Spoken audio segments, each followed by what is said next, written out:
Hi everyone. Before we get started, I just want to let you know that registration is open for the in-person course, Astrology, Our Ally on the Road to Individuation, with Stephen Forrest, author of The Inner Sky, and Boris Matthews, Jungian analyst, on Friday, December 13th in downtown Chicago. The course will be recorded and available on our website for purchase. Also, we are accepting applications for the analyst training program. If you are interested in becoming a Jungian analyst, learn more at our website, jungchicago.org. Thanks.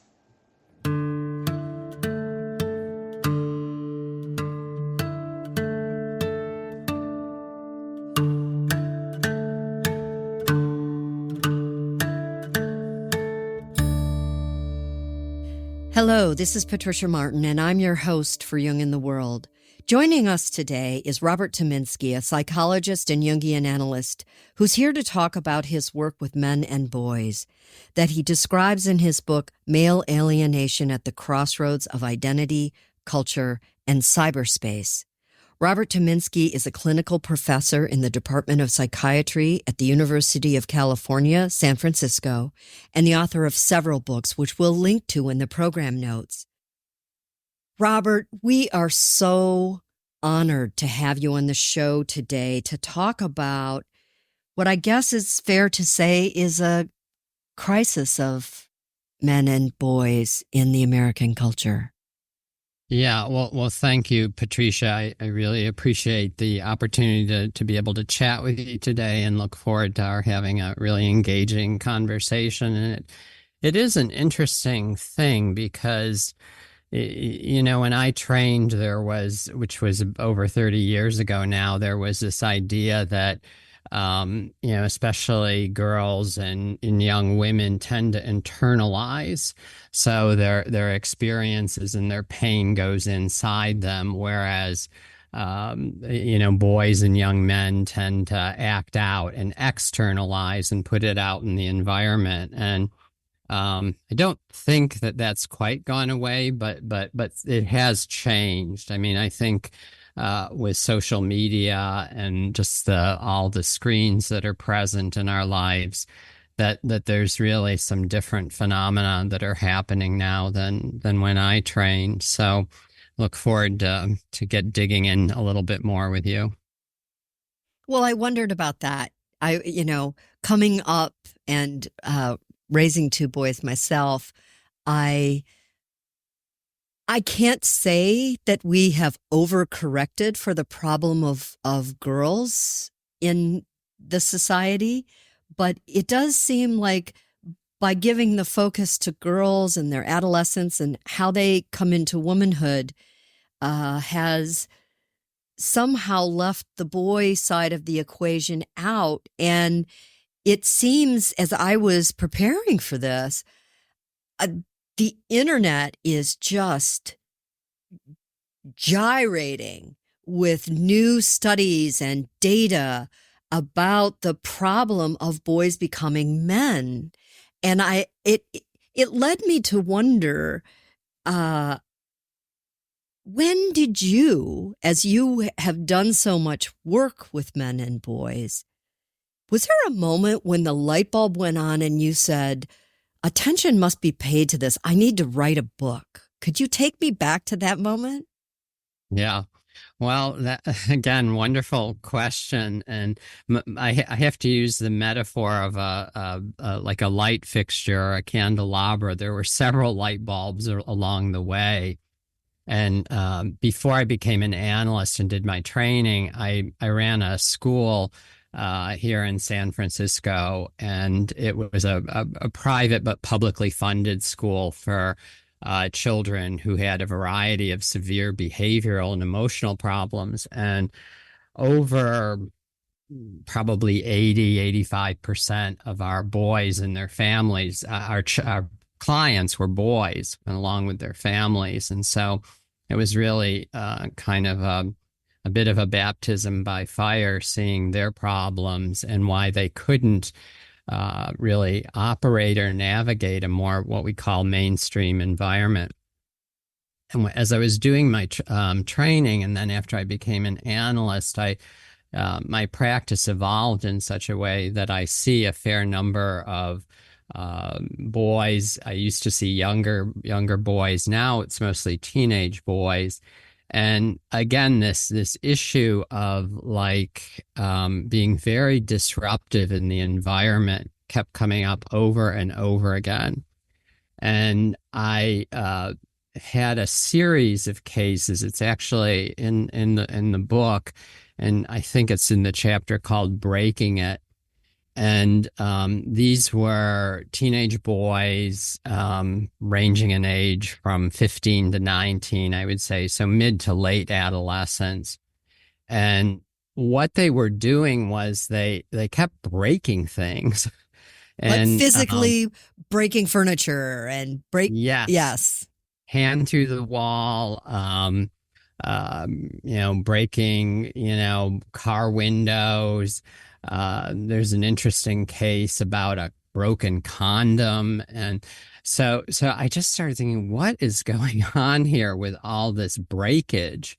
And that really was when I started to think, well, there's probably a lot of material in this. And interestingly enough, the breakage paralleled the breakage that I was seeing, and for lack of a better word, let's say the symptoms that were coming in, often paralleled what they would say about themselves.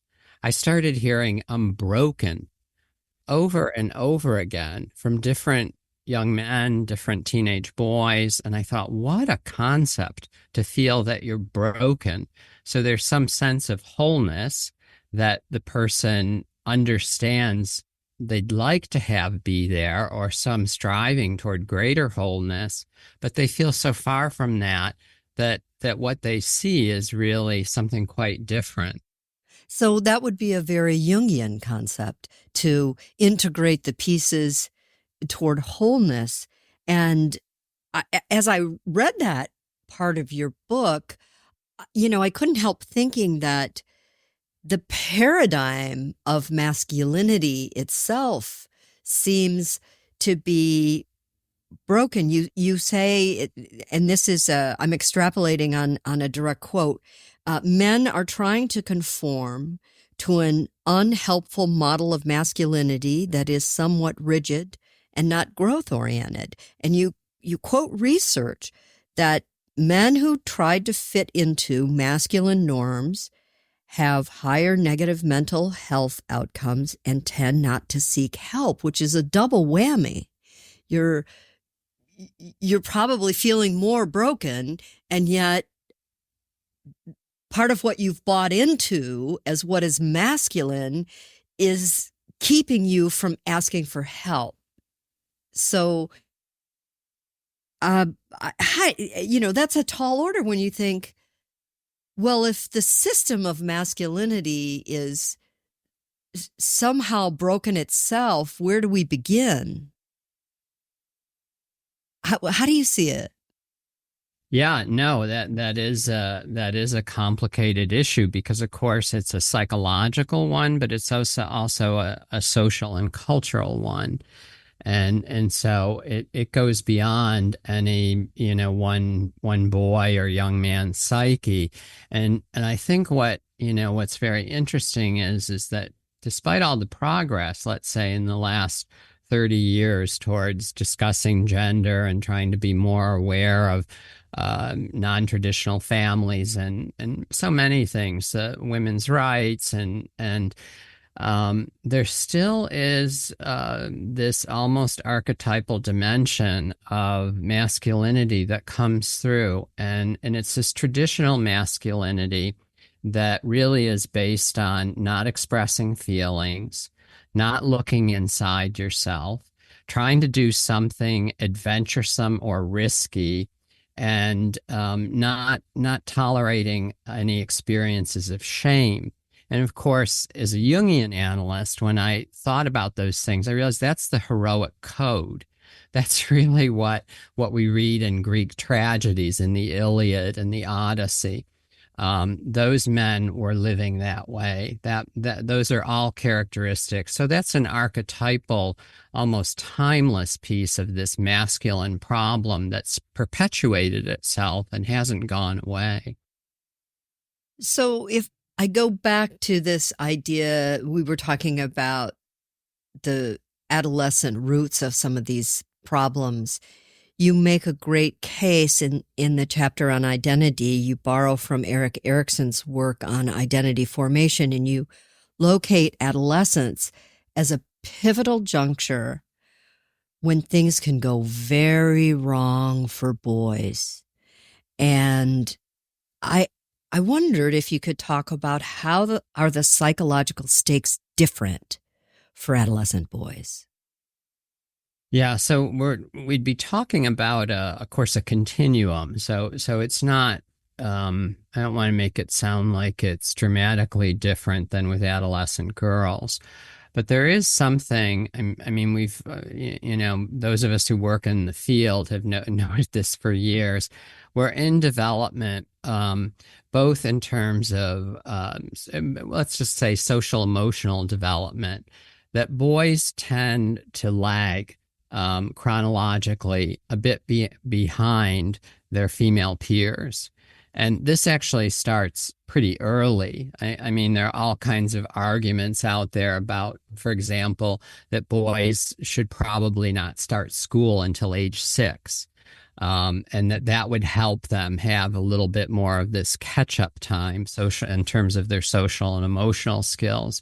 But you see this in adolescence, and the difference in adolescence really from a younger child is that interiority starts to develop.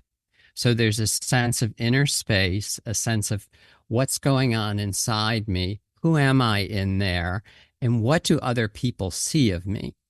And so again, these kind of questions, we all have to answer them during adolescence and early adulthood.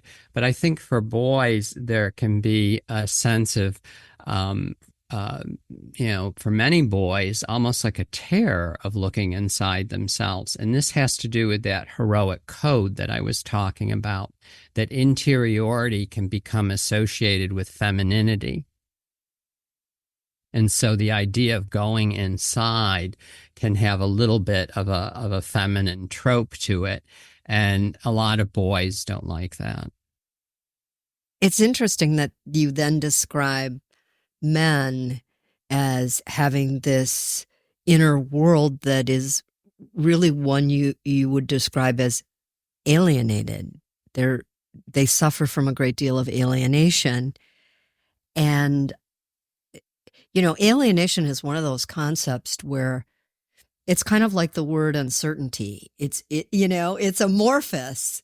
And so I wondered if we could talk a little bit about how you see male alienation. Well, it's twofold. Some of it has to do with the origin, of course, of that word. And I think if I'm remembering correctly, and I might be misremembering it, it comes from French. Aliéné, and this was a term that meant being cut off in some sense. And so the doctors who worked in asylums for the mentally ill in the 19th century were termed alienists. And this was because they were working with people who had this condition that we might, of course, you could segment diagnoses, but in a broader bucket, we'd say they were alienated. And so the word has a very interesting background. And I think that the issue with male alienation is this twofold piece. So there's a risk of social isolation, and that would be the external piece of it, that there's kind of an anxiety. We might think, again, this is along a continuum, but a general anxiety about how are other people going to see me? How are they going to think about me? Do they think I'm man enough or boy enough? And so depending on how high that anxiety gets, of course, it could escalate to panic. That would be a situation in which a boy would be at risk for isolating, for withdrawing, for retreating from social contacts, from interacting with peers or family, um, whatever kind of community groups they're involved in. So that's often the evident risk factor that people see, right? Teachers see that, parents see that, and when they see that, that's when they might start to think, uh-oh, something's off track here. My son needs some help. So that's this external piece. The piece that I think is much more salient is the internal piece. And so to be alienated from your own psyche, think about that. That's really almost unfathomable situation of trying to completely live outside. And of course, that's going to be doomed because we're all drawn inside ourselves. That's just inevitable. That's a part of being a human being. And so this sense of like, oh, I don't want to look too carefully about what's in there because I'm afraid of what I might find. That's this internal alienation. And I think we can sense that, when someone is living only from the external, there's a lack of comfort in their own skin, and it has there's an energy to it. So I kind of wondered if you ever witnessed how that makes boys more vulnerable, because there's no inner core that they're cultivating and being able to draw stimuli in, process, understand. It's all external. Right. The sense of self. Yeah.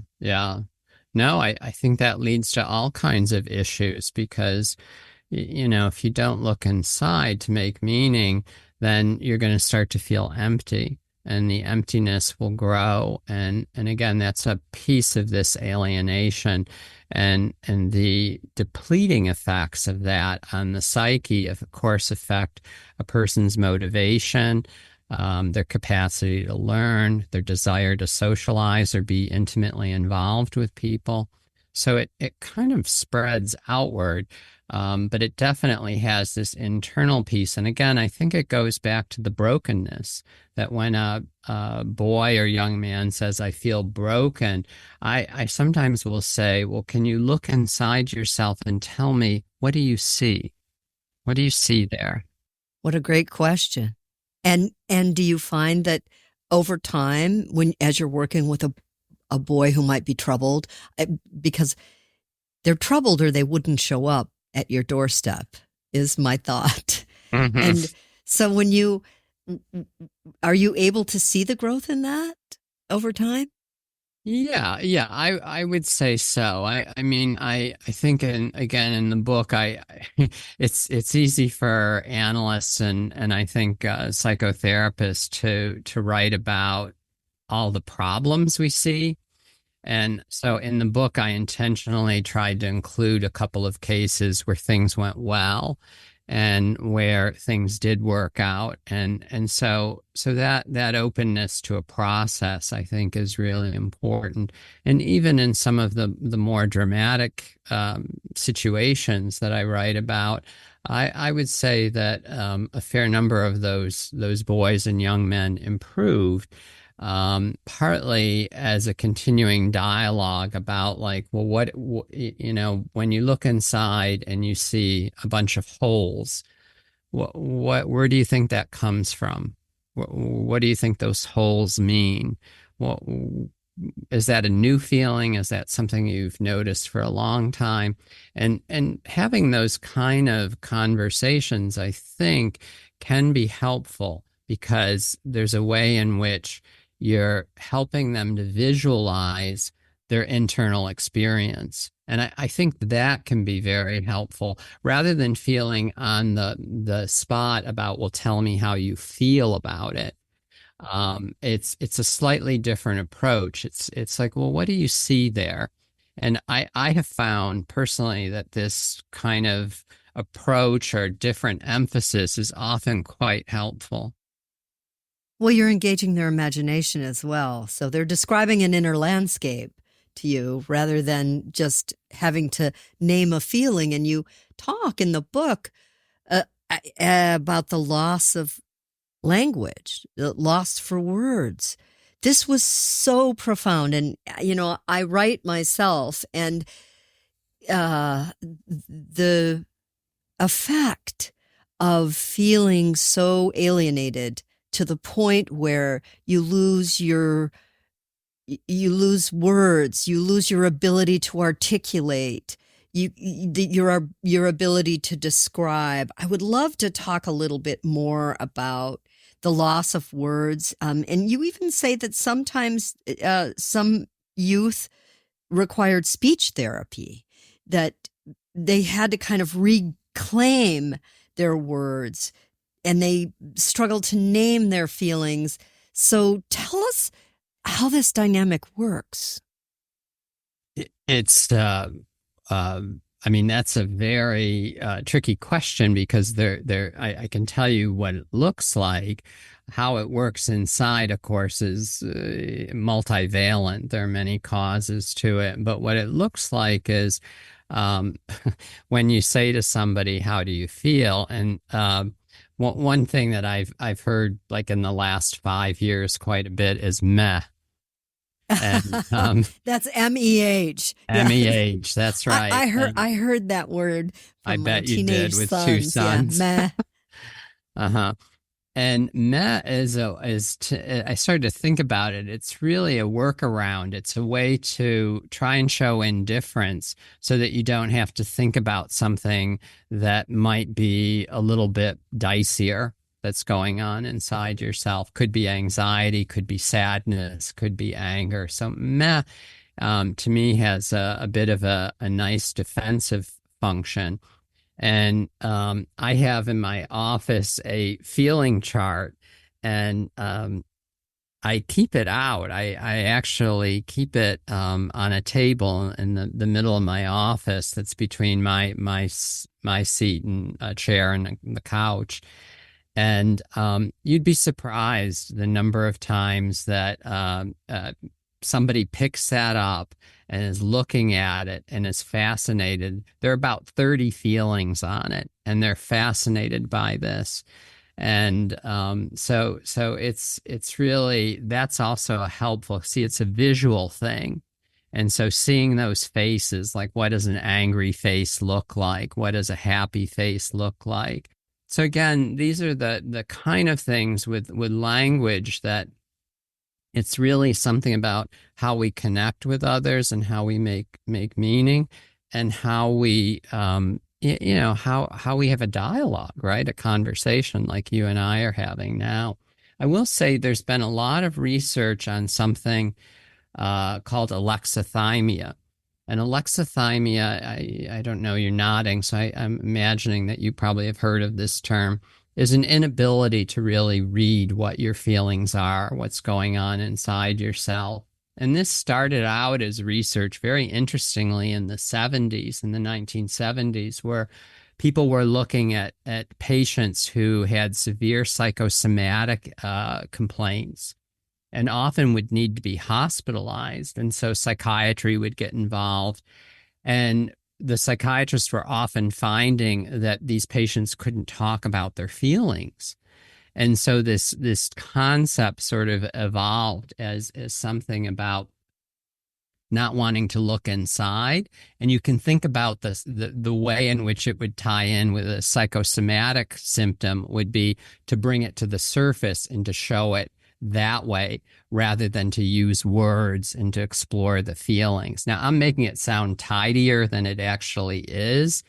And but what has happened is that there's a researcher, he was actually president, I believe, of the American Psychological Association, and at the University of Akron, and his name is Ron Levant. And he began to look into this idea of something called normative male alexithymia, NMA. And the idea there, which I think is a fascinating one, is that there's something about, again, this interior focus that a lot of boys struggle with, because it can often feel threatening to their gender identity. And so they then start to struggle with expressing emotions and start to struggle with saying what the feeling is, or even being able to identify it. And so this normative male alexithymia is something that I've seen repeatedly, that often you have to start with where a boy or young man is, and if they can't name a feeling, that's when that question about, well, can you tell me like what it feels like in your body? What are you sensing? If you look inside yourself, what do you see there? And is there any movie or any film or any story that you can think of where you've seen this? And so you think of different ways to make connections. Well, when I encountered that term, I always stumble with it, alexithymia. There you go. I actually picked that up in my own research on digital culture, because it's, from everything I've read, it seems to have escalated, and that the internet is playing a role in this, and the use of screens is playing a role somehow in this. Do you have any insight on that? I think that's a really wonderful idea that you're bringing in. I mean, yes, I would endorse that. That does seem to be a part of the downside to being so involved with screens, that people start using shorthand. And you see this in texting a lot. And this shorthand then conveys something, but it leaves so much out. And it's leaving out a kind of emotional complexity. And if you think about like part of what the internet is based on, it's based on computer code, which is binary. It's ones and zeros. And so the idea that you are forced into a kind of oppositional choice, either or, leaves out room for depth. Everything kind of collapses. And I think this is true of emotional life as well. So as we think about young boys growing into adolescence and then manhood, questions get raised, especially by parents, as to what kind of role the internet is playing in raising boys. Is it entering into their lives at a moment where it's shutting down things that actually need to be developed? Do you have a thought on that? What I'm doing here is condensing lots of theories that I've read. You're doing a fantastic job at that. I love your questions. I think I think that's really quite a good observation, because this idea of that we were talking about a few minutes back, about being aversive to looking inside yourself because it could be associated with femininity. Well, where is that urge psychically going to go? And the internet offers quite a workaround. And so a lot of boys and young men go to YouTube and they'll watch these videos that are given by a whole cast of characters that tell them, or profess to tell them, this is how you show you're a boy or a man. And it's often this very hardcore, I would say it goes beyond even the traditional masculinity that we talked about at the beginning, into something that's a little bit more toxic masculinity, about hardness, about domination, about fighting, about showing your aggression. And so these kind of videos, there are just thousands of them. And as I said, I guess they're called influencers, but they will post these videos and boys will often turn to them. And that's sometimes where things go wrong, because they'll hear something in the video and they'll think, oh, I can do that. I can make that happen. And when they make it happen, something goes wrong at school, something goes wrong in their social life, something goes wrong in the family. And so it's really quite a problem. I mean, I think it could be a whole other conversation we could have about these platforms, because to my mind, what they do, and they keep it doesn't matter if you're a boy or a girl or a man or a woman. These platforms are kind of programmed with intermittent reinforcement to hook a person. Intermittent reinforcement is what's used in casinos, right, with slot machines.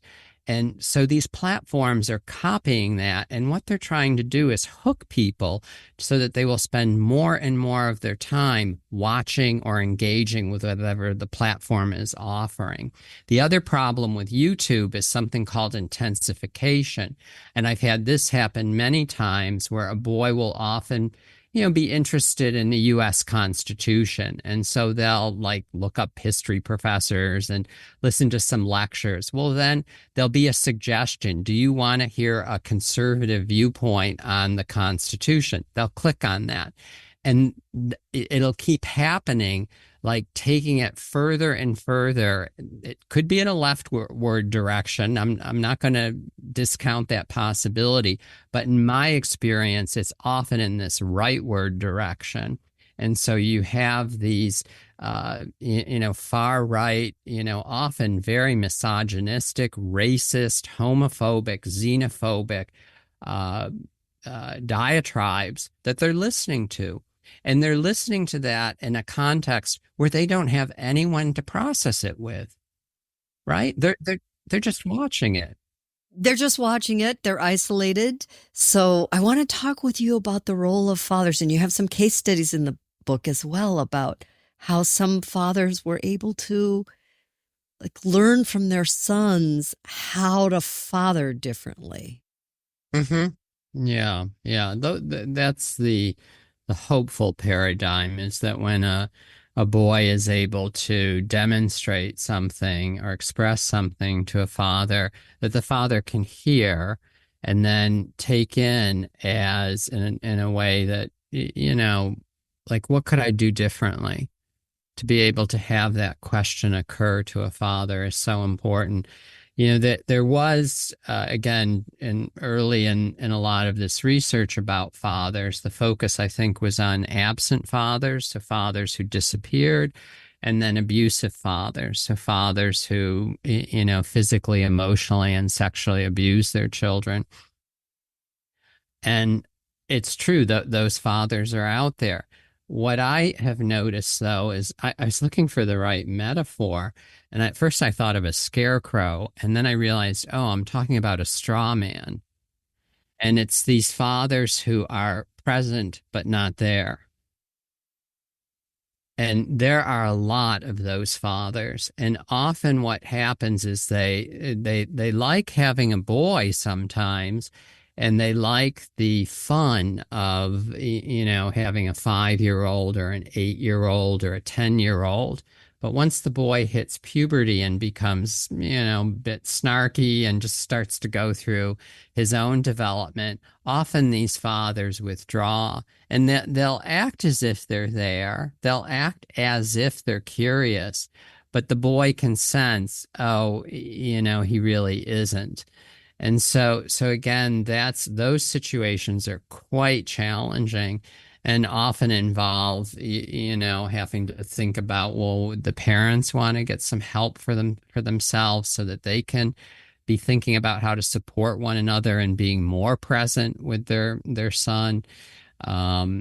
And so you can see that these things are quite complicated. But this straw man idea, which is what I kind of settled on, is again this feeling of something substantial missing, and a lot of what I hear is about those kind of fathers.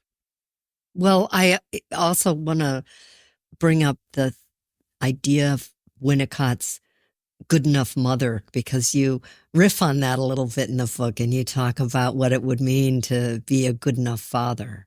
So what is it? tell us, what is your take on what it means to be a good enough father? I think it's a father who's willing, to put in the time and effort with their children. And by that, I don't mean just like clock time or work. I'm thinking about feedback, emotional feedback, and talking with them about the things that they see in their kids that delight them. And a father who can do that is really being good enough. That's such an asset in parenting on both sides, so with mothers and with fathers, to be able to give your children feedback about, I love it when you do that, or I love it that you're interested in that, or yeah, that's a bit silly, but your goofiness is so much fun. Right? Those kind of things. Well, what is more heartwarming for anyone than to be seen Yes. by someone you love, especially by someone who is there to take care of you? That's a feeling of wholeness in and of itself. It's kind of a cure-all, isn't it, to be seen? Yes. Yeah. Yeah. Yeah. Because you feel there's a resonance, right? You feel like there's something about, oh, I'm in that person's mind in a way that's very meaningful, and they're letting me know that. And those are the gems of human connection. So I think when, again, it's not particular to fathers, it's also true of mothers, but to be able to do that with your children and it's not a given. I mean, a lot of parents now feel amazing levels of stress, partly because of the pandemic, and so to put in the time and effort in those emotional ways that you and I are talking about, that it's not a simple ask. But I can't help but think back on my own mothering as I listen to you. How many times I thought of my kids, but didn't necessarily give voice to it. To say, oh, when you dance around the house, your movements are very fluid. I'm noticing that you're enjoying that. Uh, it's such a simple thing to do. So I want to go to the other end of the spectrum now, because there were places in your book where I thought, especially when you get to the topic of soul death, it was very profound.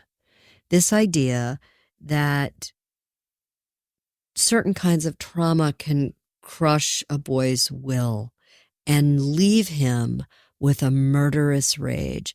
And I took this to really mean emotional abuse. And I'll quote you. You say, if a man or boy is alienated, I believe he will question at some point whether he has a soul, unquote.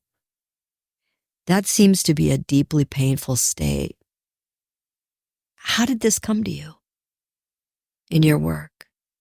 It is a painful state, right? I mean, I think we all have been through phases of that. I think, again, it's part of the psyche to sort of have dark places in it, and to when we venture into those dark places, to wonder, is there meaning? Is there something of substance that speaks to me? Is there something I want to do that's worth doing? And those kind of questions are in that darker territory. And I think, the psyche to me is very fluid, and it is somewhat fragmented. There are different pieces. They kind of come together. Sometimes they come together in ways that feel more whole, but often they're not very together. And we're just sort of like, okay, this is the best I can do. And I think with this soul death, it would be a kind of a question of like, what's getting the upper hand inside. And if these dark places are really kind of looming and have kind of taken up too much space, then I think any person might question the value of their life, the value of what they're doing, the value of any contribution they can make. Raising questions like, why am I here? Does any of this matter? Do I matter? Those are all questions that are indicative of a certain amount of soul death, is what I hear you saying. Yes. But then you redeem the moment. So by talking about revealing the boy within. And, many Jungians talk about the time that Carl Jung spent after he and Freud parted on not so good terms. And Jung retreated and spent time on the beach in Bollingen and reflected back, had these moments of clarity about being a boy. And that was restorative to him. There was something in that. And in fact, I think it's fair to say that some of what he took from that fed into what he describes in the Red Book as encountering his own soul. It's like he fed himself with the boy within. How does that work? Revealing the boy within in the analysis, in the consultation room. How does one reveal that to a patient? What's the peeling away that happens? Can you share that? Well, it's a lot of peeling away. I think, again, like it would depend somewhat on the person. I mean, I think like you were talking about Jung, and that made me think that like what he was able to do. And of course, he had a kind of a neglectful upbringing. I mean, his mother was quite troubled, and he didn't have a great relationship with his father. And so I think what he discovered is that there was this other place he could go to, which of course was an archetypal level of the psyche, and that had healing potential for him. And so in that period of disorientation after his breakup with Freud, he was able to discover that and make good use of it. I mean, he not only wrote, but he painted and drew and became very creative in trying to express those things. And so the method, I think, of expression is one thing that's quite helpful in the book. I think I give a couple of cases where with these patients, I came to a point of talking about, well, the hurt, the very hurt boy inside them, and they're being able to flush that out, to describe it, to be able to see it, to be able then to think about what might he need when he's trying to sabotage me nowadays. Those are, that's a journey, and it takes a while. It's not like a workbook kind of therapy where you're going to get there in 4 months. It's really a journey because the person has to be open to recognizing how hurt some part of themselves feels and what kind of suffering that part is holding on to. I can only think, though, that with time and with care, and I do have to say, your case studies reveal someone who is deeply committed to their work. And I read these statistics recently that men account for only 18% of social workers and 20% of psychologists. And I wondered if you think the lack of male psychotherapists plays a role in keeping more men from seeking help. Do you think that there's a factor there? Yeah. Men want to talk to other men about it. Right. Yeah. I think there definitely is, because issues that come up again not to reduce everything to this idea that looking inside is a kind of more feminine tone sort of way of exploring yourself. But I think a lot of men and boys do get that somehow in them. And if they're able to do that with a male therapist or a male analyst, I think there is a factor of something about safety and about understanding that is important, that makes it a bit smoother. Now, that's not to say that a skilled female analyst or female therapist couldn't do the same. But I would think there would be some issues that would come up inevitably around gender that could be tricky. And as long as you're open to talking about them, I think that's fine. I think in the book, I use this analogy of a house, and that the male psyche to me often is these different kinds of houses. And the trick is to figure out, like, well, what kind of house might I be working with? Like, what is the person's psychic space? How open is it? And where might there be some entry? And often I think about side doors.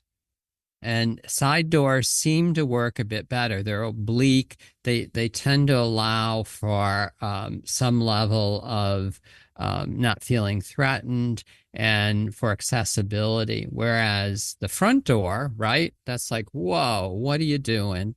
And the back door is a whole other set of problems. So, these side doors, I think, can be, if you can find them, they can be quite, rich to open up and see what's inside. Well, I would imagine that that's helpful for a parent as well, to think about entering the child's reality through a side door, because the front door, it's the first of all, it's likely to be guarded. That's right. That's right. Let's be honest. And if part of the struggle is finding words for how you're feeling, then the side door is easier. I have one last question that I as a Jungian, I wonder if you see this health crisis, this mental health crisis of masculinity for men and boys, as something that can help the collective grow. Meaning, more and more research is being done and coming to the fore about just what's happening and not happening for boys. And do you see a future for men and boys? And if we were to go 10 years out, and if you could, what's your most optimistic take? And I'm not asking for happy talk, but you've really studied this issue. What's the future of men? It's such a tricky thing, right? Because I'm not particularly adept at predicting things, so I feel like I'm going out on a limb here with you. But I think I think the issue for me is to think about, like, why is it that there are so many boys and young men who are isolated and then drawn into cyberspace? And I think they're substituting for some experience they're not getting in the real world. Now, that experience could be so varied, right? It could be art. It could be, working with animals. It could be, music. It could be sports. It could, there's so many different ways that to think about like what the missing pieces might be. And I think the issue with being drawn into cyberspace is that then they enter this environment where there is what I'm really thinking of as psychic pollution.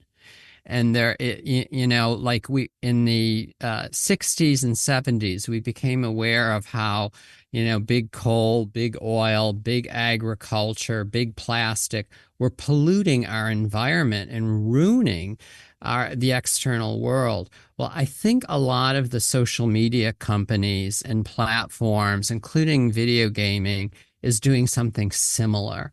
And these are often, I think, economists use this funny word, externalities, which are basically hidden costs that aren't accounted for by what a company's products do to the public.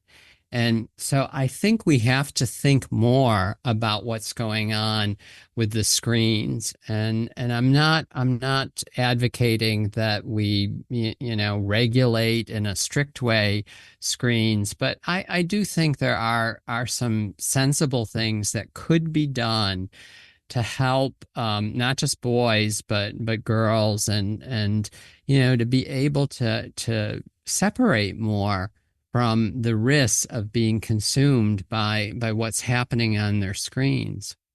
Well, at least to raise the consciousness that it is a substitution and that there are tactile experiences that are really beneficial to boys. Learning to ride a horse, climbing a tree. All of these things are nourishing to a boy. And I think you've done a great job today in making us aware of some of the issues and what we can do as good human beings to help raise better boys. Thank you, Robert Tyminski. It has been such a pleasure to talk with you today. I will link to your books below, and we look forward to having you back sometime.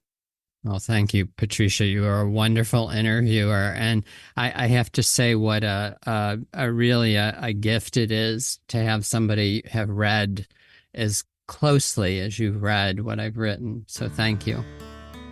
It was my pleasure.